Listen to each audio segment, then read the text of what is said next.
जय जिनेन्द्र। सभी को मकर संक्रांति की ढेर सारी शुभकामनाएं। और ये जो न्यू ईयर का फर्स्ट फेस्टिवल है, जो ये फर्स्ट फेस्टिवल हम अभी मना रहे हैं, मतलब क्या, ऐसे भी इंडिया में स्पेशली फेस्टिवल्स ही फेस्टिवल्स होते हैं। यहाँ पे इतने त्यौहार आते हैं, हर महीने में हम फेस्टिवल्स मनाते हैं और हम हर फेस्टिवल में कुछ तो मीनिंगफुल होता है। और हर फेस्टिवल इसलिए मीनिंगफुल होता है क्योंकि उसका साइंटिफिक रीज़न होता है उसके पीछे, और वो साइंटिफिक रीज़न ही उस फेस्टिवल की शोभा बढ़ाता है। तो ये जो संक्रांति फर्स्ट फेस्टिवल है, हमने न्यू ईयर को यही सोचा था कि हम इस साल कुछ अच्छा करेंगे, हम इस साल कुछ अपने आत्मा के लिए करेंगे और आत्मा कल्याण हो ऐसी ही चीज़ें करनी है। पर हमने अभी तक किया नहीं, यही नहीं पता हम अभी भी हम अपने आप को जान पा रहे हैं, यानी हम कितनी कोशिश कर रहे हैं ये हमें पता। हमें धर्म से अलग नहीं होना है, हमें तो हमेशा पापों से ही दूर होना है।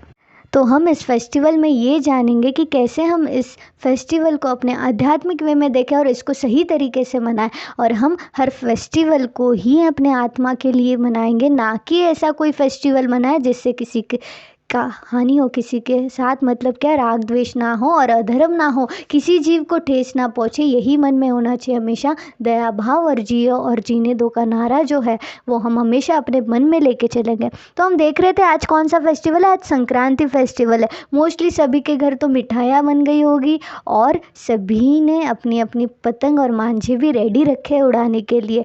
और फिर कल क्या होगा, कल हम पतंग उड़ाएंगे, कल काय पोछे क्या कि पतंग काटनी है किसी और की, यही भाव होगा क्या। अपनी पतंग ज़्यादा देर हवा में रहे, अपनी पतंग सबसे ऊंची उड़े और अपनी पतंग हमेशा सबकी पतंग काटे। तो ऐसा भाव रखना सही है क्या, हम सभी जानेंगे इस वीडियो में आगे आगे कि क्या करना है और कैसे करना है। तो हम स्टार्ट करते हैं कि संक्रांति इसलिए मनाया जाता है कहाँ पे।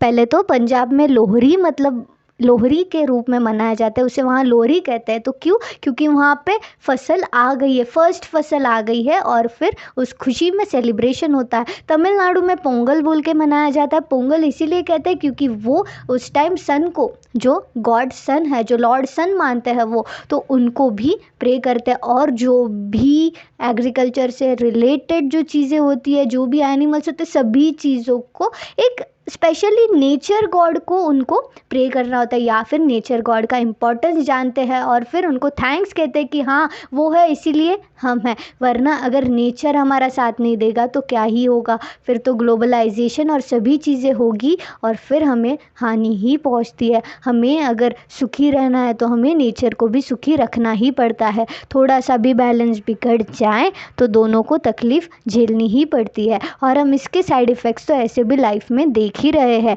जो कोविड हुआ, जो बहुत सारे इश्यूज़ हुए, बहुत सारी ऐसी चीज़ें हुई जो नेचर ने साथ नहीं दिया, और क्योंकि हमने नेचर का साथ नहीं दिया तो हमने देखा पंजाब और तमिलनाडु में कैसे मनाया जाता है। उसके बाद हम ये देखेंगे गुजरात में कैसे मनाया जाता है। गुजरात में मोस्टली बहुत बड़े तौर पे मनाया जाता है और वहाँ पे संक्रांति भी इसीलिए मनाया जाता है क्योंकि सूर्य जो यहाँ पे सूर्य दक्षिणायन से उत्तरायण आता है। क्या, दक्षिण से उत्तर सूर्य घूम जाता है, थोड़ा सा ऐसा कहते हैं, तो इसीलिए इस पर्व का नाम मोस्टली उत्तरायण भी देते हैं। और इस बार बहुत ज़्यादा तौर पे सेलिब्रेट होता है। मोस्टली गुजरात में तो इतनी पतंगे उड़ती, इतने बड़े इसमें सेलिब्रेट होता है, सब इतने हैप्पीली सेलिब्रेट करता है।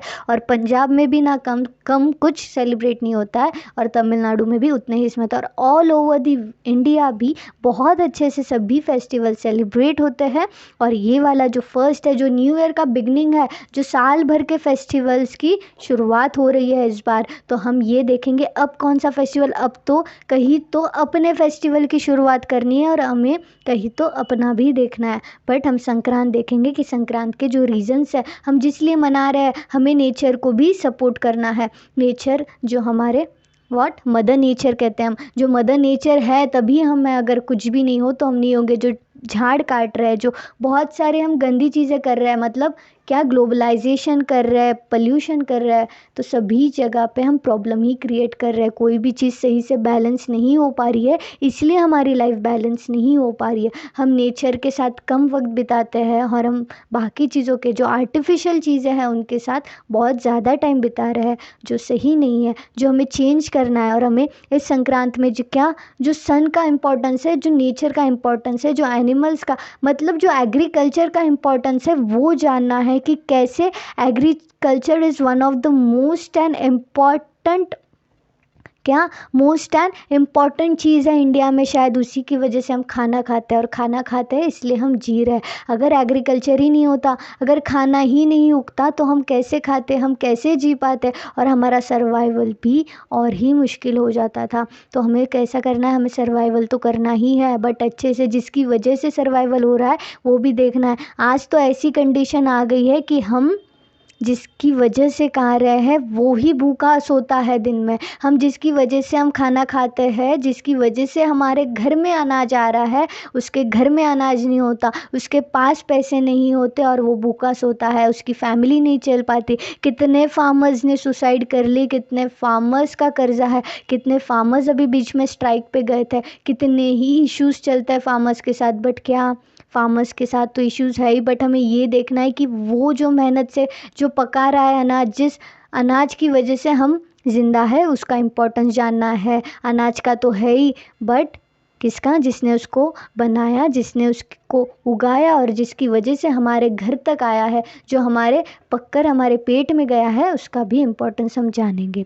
तो क्या हमें संक्रांत में एग्रीकल्चर का भी इम्पोर्टेंस ध्यान में रखते हुए और एक पॉजिटिविटी वाली साइड उसको भी देते हुए, कोई कम काम नहीं है खेती में काम करना। कोई भी काम छोटा बड़ा नहीं होता है, काम तो काम ही होता है। कोई खेती कर रहा है तो वो कोई नहीं, कुछ सेट नहीं, हमेशा इंजीनियर या डॉक्टर बनने वाले ही लोग बड़े नहीं होते, कोई एग्रीकल्चर वाला भी बड़ा होता है। और सबसे इम्पोर्टेंट काम तो उसी का है, वो है तो ही बेस है। वो बेस के बिना तो बाकी कोई भी कितनी भी बड़ी डिग्री ले, खाना तो एग्रीकल्चर वाला ही हमें भेज रहा है। हमें ये सब जानना है, उसको कम नहीं देखना है, हमें उसकी इम्पोर्टेंस भी जाननी है। अब हम आध्यात्मिक वे में देखें तो क्या करेंगे इस संक्रांति में, ऐसा क्या ही स्पेशल हो जो आत्मा की भी संक्रांति मने, जो आत्मा को भी फील कराए कि इसकी जो प्रकृति है, इसका जो नेचर है, हम उसके पास कब जाएंगे, हम उसके करीब कब जाएंगे। हमने तो हमारे आत्मा में भी पोल्यूशन भर के रखा है कर्मों का, कषायों का, और ये पोल्यूशन ही हमें जीने नहीं दे रहा है। ये जो हम कर रहे हैं ये सबसे गलत है। तो क्या है, इस संक्रांत में जैसे हम पतंग उड़ाएंगे, मांझा और पतंग की जो डोर है जो एक साथ ही रहती है, अगर मांझा नहीं हो तो पतंग कुछ काम की नहीं, और अगर पतंग फट जाए तो मांझा का क्या करोगे। तो वैसे ही, तो अगर हमारे पास गुरु है और हमारे पास सही गाइडेंस है, तो क्या गुरु शिष्य की जोड़ी भी कुछ ऐसी होती है क्या, कैसे, तो जैसे कि शिष्य अपने गुरु से जुड़ा हुआ होता है, तो अगर शिष्य है तो गुरु बहुत कुछ कर सकता है, और अगर शिष्य के पास गुरु का साथ है तो वो शिष्य भी बहुत आगे मंजिल तक पहुंच सकता है, वो मोक्ष मार्ग तक पहुंच सकता है, वो सच्चे देवशास्त्र को, गुरु को जान सकता है।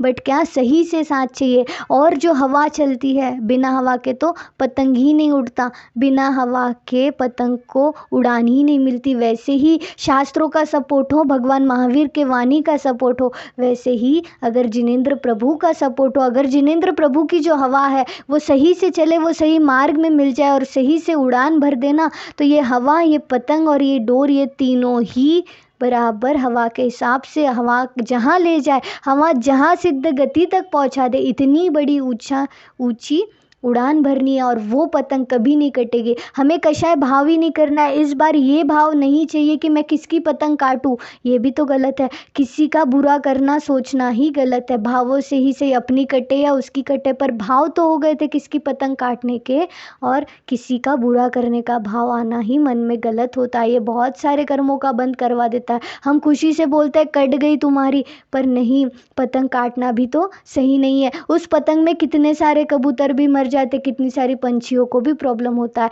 तो अगर हमारे सिर्फ एक खुशी में अगर इतनों को दुख मिल रहा है तो कोई काम की वो खुशी नहीं, इट्स वेस्ट ऑफ टाइम।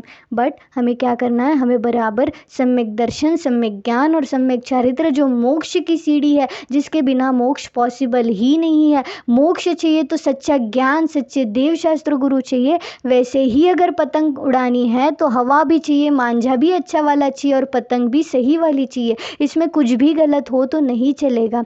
वैसे ही हमें भी तीनों पक्कम पक्के चाहिए। इसमें एक भी कम पड़ता है ना तो फिर मोक्ष दूर हो जाता है। तो हमें तीनों राइट चाहिए, तीनों परफेक्ट चाहिए। परफेक्ट मीन्स सच्चे चाहिए, सम्यक दर्शन, सम्यक ज्ञान और सम्यक चरित्र। ये तीनों मिलेंगे तभी मोक्ष महल तक हम उड़ पाएंगे, और तभी हमारा जो जीव है, जो हमारी पतंग है, वो हमारी ऊपर तक जाएगी, और हम फिर वो अनंतानंद सुख, बिना किसी की पतंग काटे, बिना किसी को नीचे डाले, अपनी खुद की ही एक अलग से उड़ान भरनी है। और इस संक्रांत में इतना ऊंचा जाना है, इतने ऊंचे अपने विचारों में, भावों में जाना है, इतना निर्मल हो जाना है कि क्या हम अपने मोक्ष महल तक पहुँचाए, एक कदम आत्मा की ओर ले जाए, और फिर अपने आत्म कल्याण के लिए सोचे। और इस संक्रांत में जैसे तिल और गुड़ हम सभी को देते हैं, क्या वो जो गजक होती है तिल गुड़ वाली, वो हम सभी को देते हैं। वो कैसी होती है? तिल और गुड़ अलग होता है। ऐसे गुड़ खा लो तो उसका टेस्ट नहीं आएगा, और ऐसे तिल भी खा लो तो टेस्ट नहीं आता है। वो दोनों जब साथ होते हैं ना, तभी टेस्ट आता है। बस वैसे ही क्या, बस वैसे ही जैसे शरीर और आत्मा अलग है, ये अलग अलग इनकी पर्याय है, बट ये अभी जो दोनों साथ में है, इस दोनों का सही वाला टेस्ट लेना है ना, एकदम परफेक्ट वाला, ना कुछ ज़्यादा ना कुछ कम। तो हमें हमारी धार्मिक लाइफ बैलेंस करनी होगी। पहले जितने हम पाप कर रहे हैं, हम जितनी दिन में गलतियाँ कर रहे हैं, क्या हम उतने अच्छे काम कर रहे हैं क्या? एक बार विचार करना है हो ज्ञानियों, इस पे ही सोचना है। हम जितने देर संसार की कामों को दे रहे हैं, हम जितने देर गलत काम कर रहे हैं, उतने देर मंदिर में दे रहे हैं क्या? उतने टाइम उतना स्वाध्याय को दे रहे क्या? उतना जिनेंद्र प्रभु के शरण में हम स्पेंड कर रहे हैं क्या? हमें थोड़ी देर एक बार विचार करना है कि अपनी बैलेंस लाइफ है क्या? तो वैसे ही क्या, जैसे शरीर आत्मा में अभी फ़िलहाल एक है, तो हमें इसका सही से यूज़ करना और सही वाला टेस्ट लेना है। तो इसको सही मात्रा में ही हमें पुण्य करना है, धर्म करना है। अनादिकाल के कर्म 5 मिनट के मंदिर जाने से नहीं छूट जाते। हमें अनादिकाल के कर्म के लिए